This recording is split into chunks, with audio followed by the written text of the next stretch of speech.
بسم اللہ الرحمن الرحیم۔ محترم ناظرین، السلام علیکم ورحمۃ اللہ وبرکاتہ۔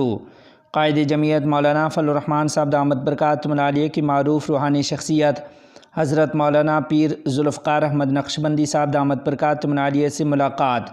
تفصیلات کے مطابق جمعیت علماء اسلام کے سربراہ مولانا فضل الرحمان صاحب دامت برکاتہم العالیہ نے مولانا پیر ذوالفقار احمد نقشبندی دامت برکاتہم العالیہ سے ملاقات کی اور ان کی عیادت کی ہے۔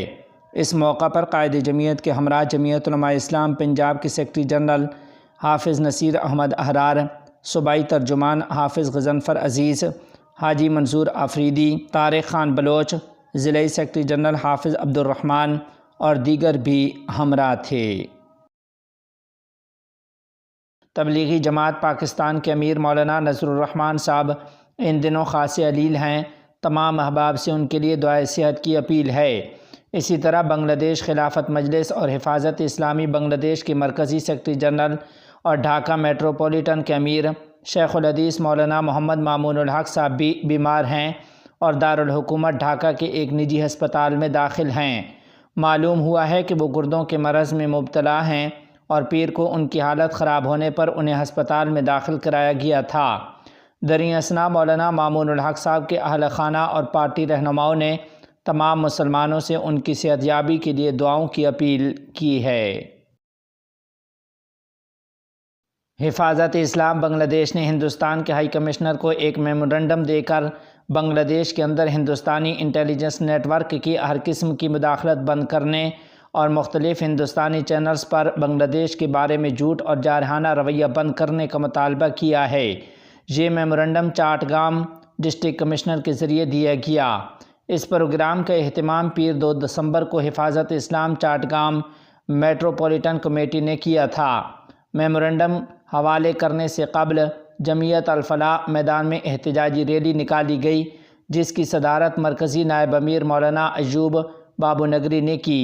اس موقع پر حفاظت اسلام کے جوائنٹ سیکرٹری جنرل مفتی ہارون اظہار، مولانا ناصر الدین منیر، مولانا میر ادریس، مرکزی طلباء و امور نوجوانان کے سیکرٹری مولانا قمر الاسلام قاسمی، مولانا نور نبی، مولانا جنید بن یحییٰ، چاٹگام میٹروپولیٹن پبلسٹی سیکرٹری مولانا اقبال خلیل، مولانا شاہد الاسلام اور دیگر نے خطاب بھی کیا۔ ریلی کے بعد احتجاجی مارچ جمعیت الفلاح جامع مسجد سے شروع ہو کر قاضی دیوری موڑ پر اختتام پذیر ہوا۔ بعد ازاں چاٹگام کے ضلعی کمشنر کے ذریعے بھارتی ہائی کمشنر کو ایک میمورنڈم پیش کیا گیا۔ میمورنڈم میں درج ذیل مطالبات تحریر تھے۔ نمبر 1، بھارت حکومت بھارتی میڈیا میں بنگلہ دیش کے خلاف جھوٹی اور مبالغہ آمیز معلومات کے پھیلاؤ کو روکنے کے لیے فوری ایکشن لے۔ نمبر 2، ہندوستان کے سیاسی رہنماؤں سے بنگلہ دیش کے حوالے سے اپنے بیانات میں زیادہ تحمل اور ذمہ داری کا مظاہرہ کرنے کی توقع ہے۔ بنگلہ دیش کے اندرونی معاملات پر گمراہ کن اور جھوٹے تبصروں کو فوری بند کیا جائے۔ نمبر 3، بنگلہ دیش کے اندر ہندوستانی انٹیلیجنس نیٹ ورک کی ہر قسم کی مداخلت کو روکا جائے۔ ہندوستانی انٹیلیجنس نیٹ ورک کی ناپسندیدہ مداخلت بنگلہ دیش کے اندر جاری ہے۔ ہماری خواہش ہے کہ ایسی سرگرمیوں کا خاتمہ ہو۔ نمبر 4، دونوں ممالک کے درمیان تعلقات کا توازن برقرار رکھنے کے لیے ہم یہ کہنا چاہتے ہیں کہ اگر اس طرح کا پروپیگنڈا اور سازش جاری رہی تو اس سے دونوں ممالک کے درمیان طویل مدتی اچھے تعلقات پر منفی اثرات مرتب ہوں گے۔ لہٰذا ہم اس معاملے میں آپ کی حکومت کی مداخلت کے منتظر ہیں تاکہ دونوں ممالک کے درمیان ہموار اور مثبت سفارتی تعلقات بعد میں بھی برقرار رہیں۔ ٹونگیر غازی پور کے ساحل تراغ میں 5 روزہ تبلیغی جوڑ امت مسلمہ کی خوشی، امن، فلاح، ترقی، بھائی چارے، مغفرت اور فلاح و بہبود کی دعا کے ساتھ اختتام پذیر ہو گیا۔ تفصیلات کے مطابق بنگلہ دیش میں 5 روز سے جاری سالانہ تبلیغی جوڑ 2024 آج بروز منگل 3 دسمبر کو مولانا ابراہیم دیولہ صاحب دامت برکاتہم کی آخری دعا کے ساتھ اختتام پذیر ہو گیا ہے۔ آخری دعا صبح 9:05 سے شروع ہو کر 9:20 پر ختم ہوئی۔ تبلیغی جوڑ کی اس آخری دعا میں ملک بھر سے لاکھوں افراد شریک تھے۔ تبلیغی جماعت بنگلہ دیش شورا نظام کے میڈیا کوآرڈینیٹر حبیب اللہ ریحان نے بتایا کہ اس سے پہلے فجر کی نماز کے بعد مولانا عبدالرحمان صاحب ہندوستان بمبئی والوں نے ہدایات دیں اور ان کی تقریر کا بنگلہ زبان میں مولانا عبدالمتین صاحب نے ترجمہ پیش کیا، جبکہ مولانا ابراہیم دیولہ صاحب دامت برکاتہم نے بھی دعا سے پہلے ایک سبق آموز تقریر پیش کی، جس میں بنگلہ دیش کے مولانا زبیر صاحب نے آپ کی تقریر کو بنگلہ دیشی زبان میں بیان کیا ہے۔ تبلیغی جماعت بنگلہ دیش شورائے نظام کے میڈیا کوآرڈینیٹر حبیب اللہ ریحان نے کہا کہ اس آخری دعا کے ساتھ ہی تبلیغی جماعت بنگلہ دیش شورائے نظام کا 5 روزہ تبلیغی جوڑ اختتام پذیر ہو گیا۔ سنبھل فائرنگ واقعہ، جمعیت علماء ہند کی ٹیم متاثرہ خاندانوں کے لیے 5 لاکھ روپے کی مدد لے کر سنبھل پہنچ گئی۔ تفصیلات کے مطابق آج 3 دسمبر بروز منگل جمعیت علماء ہند کے قومی صدر مولانا محمود مدنی کی ہدایت پر جنرل سیکرٹری مولانا حکیم الدین قاسمی اور دینی تعلیمی بورڈ کے صدر مولانا مفتی عفان منصور پوری دامت برکاتہم کی قیادت میں جمعیت کا وفد پولیس فائرنگ سے شہید ہونے والے افراد کے اہل خانہ سے مالی طور پر معاونت، امداد اور ان کی تعزیت کے لیے سنبھل پہنچا۔ جمعیت علماء ہند نے خدمت کے کاموں کے تحت ہر متاثرہ خاندان کو 5 لاکھ مالیت کی مالی امداد کا ہدیہ تیار کیا تھا، جو آج براہ راست خاندان کے سربراہوں کے حوالے کر دیا گیا۔ یاد رہے کہ پولیس اس کارروائی کے دوران وہاں پہنچی اور وفد کو آگے بڑھنے سے روکنے کی کوشش کی تو مولانا حکیم الدین قاسمی صاحب نے اس پر سخت اعتراض کرتے ہوئے کہا کہ کسی کو کوئی حق نہیں کہ وہ متاثرین کی مدد اور اظہار تعزیت سے ہمیں روکے، جبکہ مفتی محمد عفان منصور پوری صاحب نے کہا کہ ہمارا مقصد صرف متاثرین کی مدد کرنا اور ظلم کے خلاف آواز اٹھانا ہے، جسے ہم اپنا دین سمجھتے ہیں۔ وفد نے پولیس سے طویل گفتگو اور مذاکرات کے بعد شہداء کے اہل خانہ سے اظہار تعزیت کرتے ہوئے امدادی رقم حوالہ کی۔ اس موقع پر یہ بھی یقین دہانی کرائی گئی کہ جمعیت ہر ممکن تعاون اور مدد کے لیے مظلوموں کے ساتھ کھڑی رہے گی۔ ان کا کہنا تھا کہ ہم نے جو بھی ممکن مدد کی ہے اسے صرف ہمدردی اور تسلی سمجھا جانا چاہیے، باقی اجر و ثواب تو صرف اللہ تعالیٰ کے پاس ہے، ہماری کوشش بھی صرف اللہ تعالیٰ کی رضا کے لیے ہے۔ وہاں وفد نے یہ بھی کہا کہ متاثرین سے ہمدردی اور ان کی تکلیف میں شرکت اسلامی تعلیمات کا حصہ ہے۔ جمعیت علماء ہند ظلم کے خلاف ہمیشہ کھڑی رہے گی، چاہے مظلوم کسی بھی مذہب یا برادری سے تعلق رکھتا ہو۔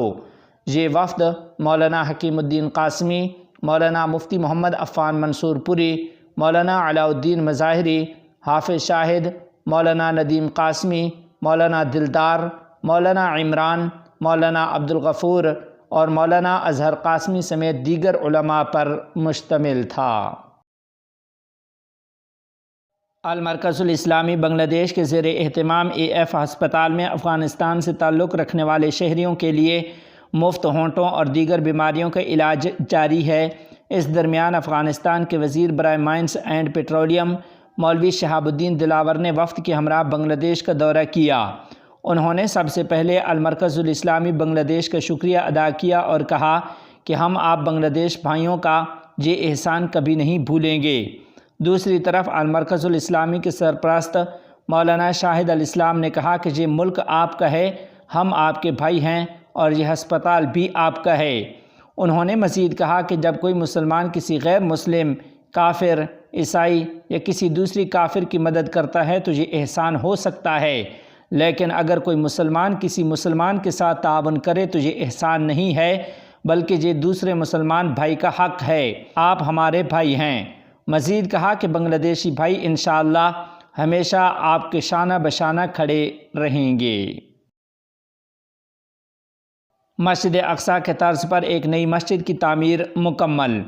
تفصیلات کے مطابق افغانستان کے صوبہ فراہ میں مسجد اقصیٰ کی طرز پر ایک جامع مسجد کی تعمیر مکمل ہو گئی، جس پر 7 ملین افغانی سے زیادہ لاگت آئی ہے۔ یہ مسجد مقامی حکام کی موجودگی میں عوام کے لیے کھول دی گئی۔ افتتاحی تقریب سے خطاب کرتے ہوئے فراہ کے گورنر مولوی غوث الدین راہبر نے کہا کہ ملکی ترقیاتی منصوبوں میں قومی تاجروں کا کردار نہایت اہم ہے۔ گزشتہ 2 دہائیوں کے دوران جہاد میں ان کا کردار معاشی مجاہدین کے طور پر یاد رکھا جائے گا۔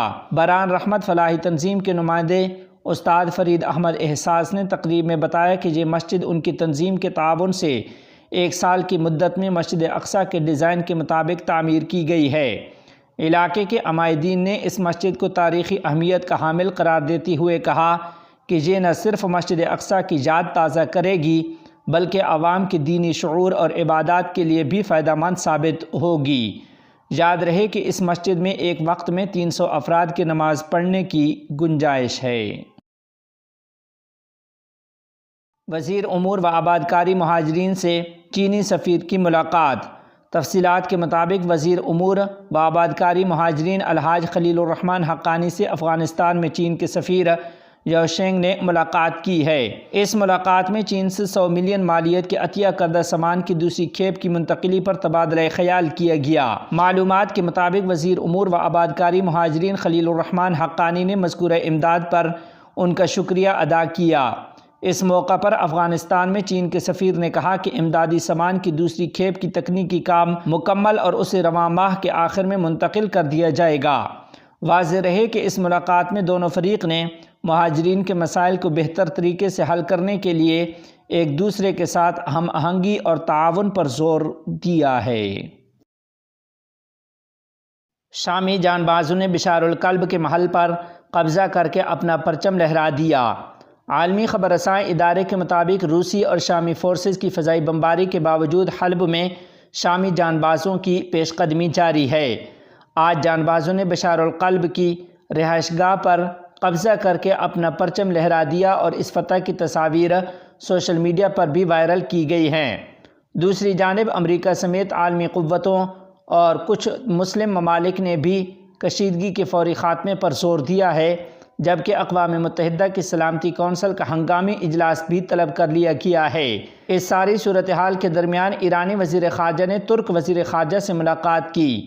دونوں رہنماؤں نے فریقین کو حلب میں امن مذاکرات کے لیے جنگ بندی کا مشورہ دیا ہے۔